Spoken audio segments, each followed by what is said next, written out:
Hi, and welcome to another episode of Hot Takes with me, the Silver Fox. As we get into the new regime, and it is starting to become again business as normal, although we are waiting, of course, for a new cabinet to be decided. Many campaigners are taking this very opportune time, this opportunity that's arisen to possibly change the direction of the SNP, and they're urging John Swinney to take a new direction when it comes to housing. They want the massive cuts to the social housing budget that Shona Robertson announced, the 200 million that was wiped, to be reversed, if not wholly, then partially at least, in order to assist basically everyone who needs a home. And to assist the whole of the Scottish housing market. Because, of course, if they put this money in, and a lot of it goes into actually constructing social housing, that benefits everyone, because that makes work. That brings the actual tradesmen in, they're working, they're spending money. The people who move in then go in and furnish houses and things. So the sort of the housing retail block sector benefits. And with all that money flowing into local economies generally, that also helps massively with the general economy. And so that's what's got to happen. So if he's going to do any good at all, he must reverse this terrible policy that was forced, of course, by years of mismanagement by the SNP. Now, of course, whether he can afford to or not is another matter. No, I'll rephrase that. Yes, of course he can afford to do it. Whether he chooses to do it is another matter, because it is an opportunity cost. He can choose to do that, but the opportunity of spending money on independence is lessened. It's a question he is going to have to answer sooner or later. But we'll take a look at this to see why so many groups want him to change direction. Here you go. Now, before we get into this, I will say, do please hit the like button on the videos. It massively helps them to go wide. But also, what's really helpful is if you hit the subscribe. That lifts us up in the algorithm. At the moment, we seem to be plateauing, and it's just nice. I'd just like to get over that next 100 barrier. We've been so close to it for 3-4 days, and it should have gone over. And we do keep seeing people getting unsubscribed against their will by YouTube, so definitely check that. Now, I will point out that when you have a head of an organisation change, and in this case, Swinney from Humza Yousaf, it does give the opportunity for change of policy, change of direction, because the new guy can sit there and say, well, we're going to do this and do it in a slightly different way, because in his case, he can say, because we've listened to the mood of the nation, or because it seems now apparent that what was going before may not have been the best. It was a good direction, but it may not have been the most ideal direction, or some shit like that. The usual BS that they pump out. But what it wouldn't be would be Humza Yousaf having to then go back on a decision that he's made because he was incapable of admitting he was wrong. Whereas if Swinney goes and changes it, he's saying, well, it's just we've listened to the room kind of thing. He's not reversing a policy that he announced. And so that's why change can happen at these times when you get that change of leadership. And that, of course, is the thinking by so many groups. Now, it isn't just housing, of course. There are many, many groups all wanting these changes.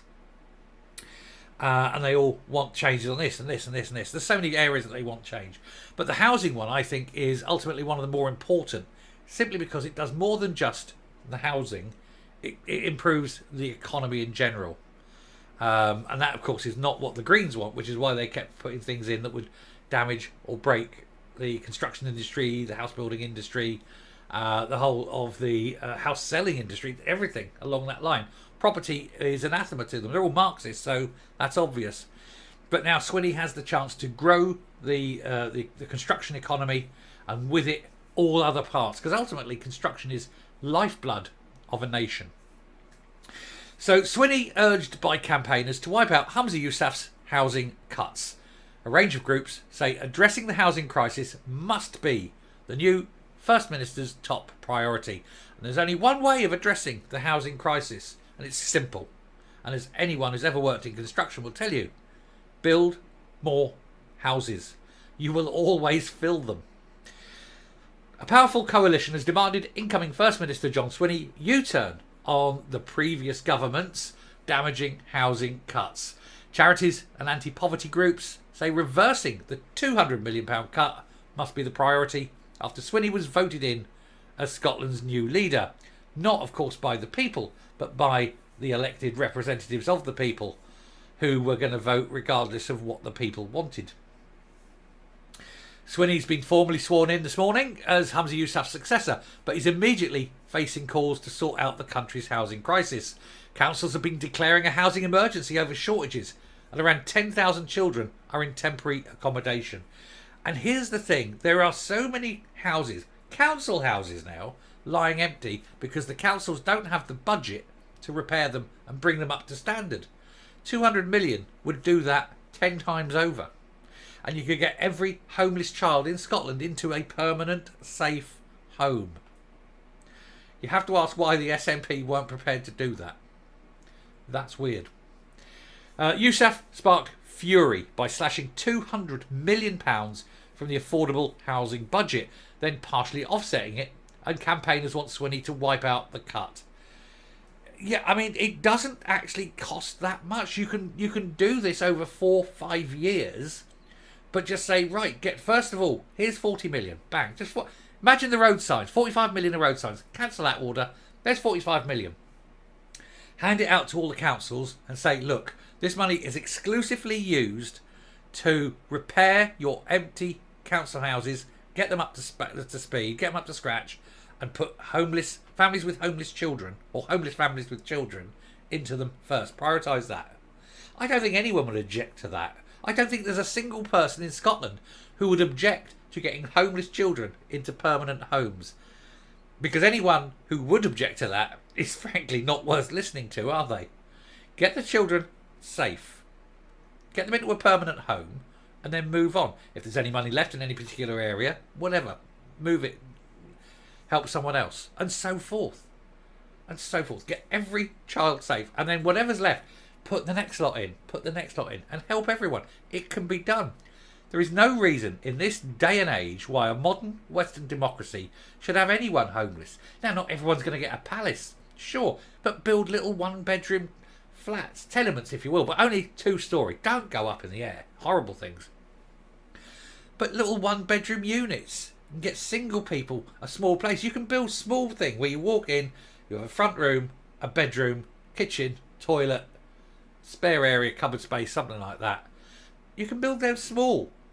And as long as they've got the basic facilities of a front door, heating, lighting, sanitary and a kitchen, that's all that's needed.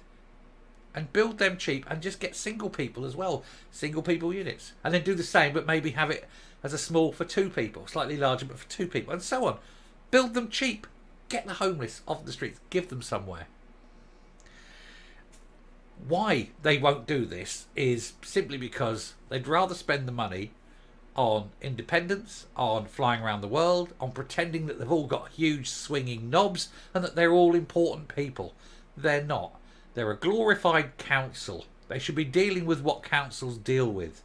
Schools, education, keeping the streets clean, keeping the roads drivable, and getting the homeless homed and fed. It's basic humanity, surely. The SNP seem to lack basic humanity. Now, here's the chance for Swinney to change all that, to change that direction, to say, right, cut that 45 million of those, give it there, get them started. Then so much each year. Build it back. If you haven't got 200 million in one go, fine. Phase it in over time. Do it. It's not hard. And it would be the biggest single social change for good that the SNP will ever have done. Do they have the balls? They hadn't the balls with Sturgeon. I mean, she had balls, but she wouldn't do it out of nastiness. Humza just didn't have the balls. We know Swinney's got balls. Slapping pair of balls. But will he use them? Again, who knows? Wait and see, isn't it? Do we need to actually make a rule that you have to pass a psychology test to become a politician? Just to show that you have, in any basic shape or form, some form of humanity. I shall come up. Now, as any of you who've watched the channel for a long time know, I'm not one of those bleeding heart tree-hugging liberals. But I do think, in this day and age, providing even basic housing to people is something a society should be able to do. And it's got to be families with children first, then you look at everyone else on a need basis, you know, and eventually there'll be no need. And now the door.